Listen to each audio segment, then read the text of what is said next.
We want to stay with this topic and go in depth on this major change for data centers in Pennsylvania and the possible political implications for this. So joining me now, Lehigh University political science professor Christopher Borick. So glad to see you. Let's start with what you make of Governor Shapiro's shift on data centers. As Lauren described, he once seemed to champion them. Now he's coming down much harder on developers. Your thoughts? Yeah, I love Lauren's question because it really did get to the point of the governor's original positions on data centers. He, like many governors across the country, was fairly enthusiastic about their development. He's made it clear that he thinks it's both in the national interest and Pennsylvania's interest to be a leader in this area.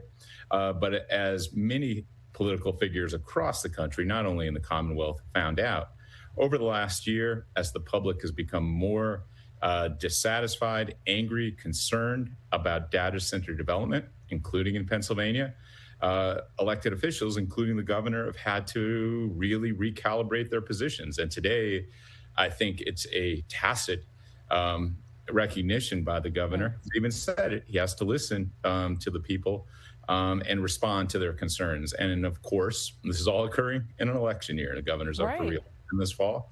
And this issue has become much more salient, and I think it's one issue that he is has a bit of a liability on in this race. Yeah, I wanted to ask that. I mean, do you think this hurts or helps his chances as he runs for re-election? He's saying that he's being responsive to voters. Does that help him, or does the shift hurt?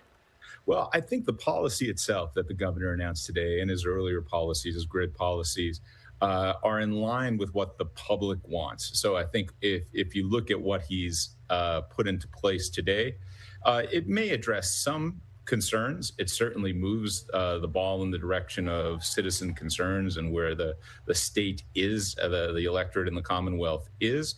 Will it be enough to make some very angry Pennsylvanians satisfied with how far the governor's gone? We've seen other states, for example, right across our northern border, New York, and Governor Hochul take perhaps a stronger position and a moratorium on this. So I imagine he's going to get some degree of support. I've seen that already from some environmental organizations in the state, kind of modest support, saying that there's more to be done. But you could be sure that this issue, as it plays out this fall, and State Treasurer Stacey Garrity, the Republican nominee, is going to keep on the aggressive offense on this issue, because it's one issue I think she believes might be on her side as they head into the November election in Pennsylvania. What do you make of the politics around data centers writ large? I mean, this issue really appears to have galvanized whole communities. We were just showing some of the meetings where they are packed. Is this a partisan issue? No, it's not. It's a wonderful question. And it's not. It's an issue that if you go, and I've been to many of these meetings across the state, that really transcends some of our classic polarized divisions across partisan lines in Pennsylvania and beyond. It takes on new dimensions. I might consider this more of a realigning political issue than a reinforcing. Often when we get issues, take fracking, for example, it reinforces the partisan divisions that are part of our existing political landscape. This issue really is transformative in that it breaks down some of those lines and aligns individuals that maybe 2 years ago in the presidential election had very different views on politics. And that's reshaping the landscape. And we'll see just how impactful it is come November. Really quickly, I have to ask this because supporters of data centers say that this fight that they're in is inevitable. They need to build more capacity in the global AI race, or we'll lose to China. They'll set the rules. How do you think that message is landing? Yeah, I think it's a good argument to make, and it may be real in terms of its impact. I think that most individuals would acknowledge that the United States needs to be a leader in this realm.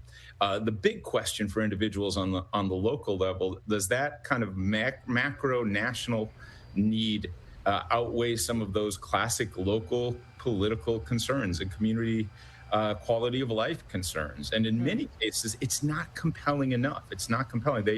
You could lay that on them and say, don't we need to do this? And they'll say, well, we may need to do this? Why does it have to be here, and why does it have to be now?